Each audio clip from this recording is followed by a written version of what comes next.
DJ Kool HERC was born Clive Campbell on April 16, 1955 in Kingston, Jamaica. A music lover from an early age, Clive was drawn to how music made you feel, how it moved you. Although he was too young to take part in the dance hall parties that were being thrown, he was drawn to their sound and energy. Clive would show up to these venues early in the day to watch the DJs set up their equipment and haul in their records. He connected with it. One day, he could see himself becoming a DJ. When he was 12, Clive immigrated to the US and landed in the Bronx, New York City. Clive was an athlete and stayed active in sports. He grew to well over 6 feet and earned the name Hercules for his size. Later, as he ran with a graffiti crew called the X-Vandals, he shortened it to HERC, Kool HERC. HERC still had his love for music and the desire to share with others. He and his sister would put on their own dance parties in the recreation room of 1520 Sedgwick Ave, the apartment building where the Campbell family lived.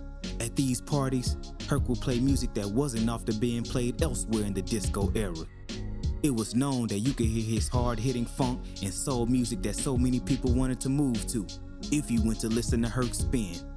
HERC watched the crowd as he DJ'd, and he noticed that dancers went extra hard during the instrumental breaks of a song. This gave him the inspiration for the merry-go-round technique, where he would play the break on one record and then start the break on the other record right when it finished, extending the break for as long as he wanted while the people danced. Breakdancing was now an emerging element of hip-hop, with b-boys and b-girls being some of the most innovative dancers on the planet. On August 11, 1973, HERC and his sister Cindy threw a back-to-school dance party with HERC mixing breaks together, laying the foundation of the musical structure for hip-hop.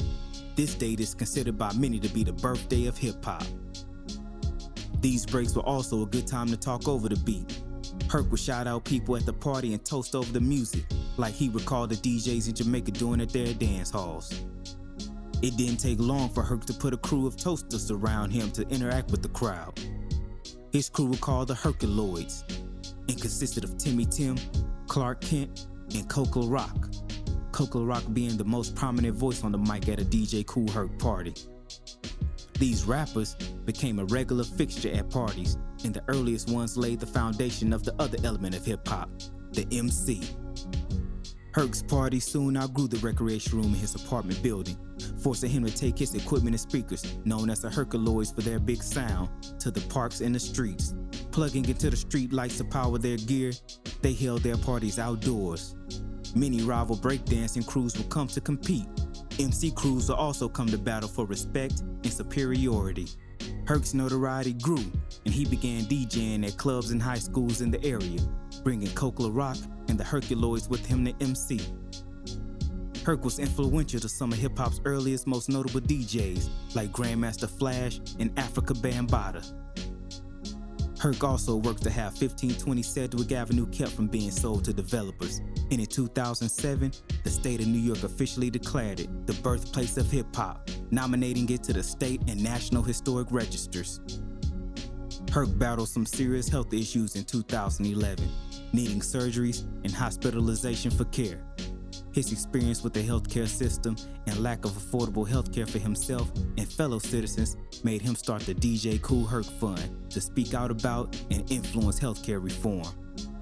HERC never formally recorded his music until 2019, releasing the last of the classic beats with DJ and producer Mr. Green.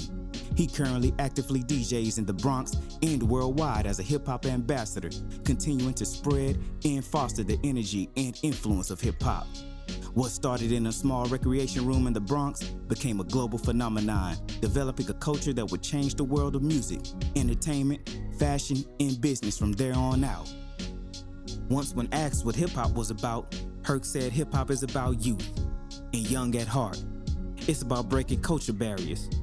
Kids doing stuff their older brothers can't do. Kids doing stuff they worry about. Black and white, about skills. You like hip-hop music? You like graffiti? Like to dance and MC? One of them? You're in. Your color ain't got nothing to do with it. It never was a black thing. It's about a we thing. And about his legacy? They can't buy that. They can't take it away from me. And that's what they would like to do. I'm not number 2 or 3, I'm number 1. King of the hill, top of the heap. Kool Herc, the father of hip hop.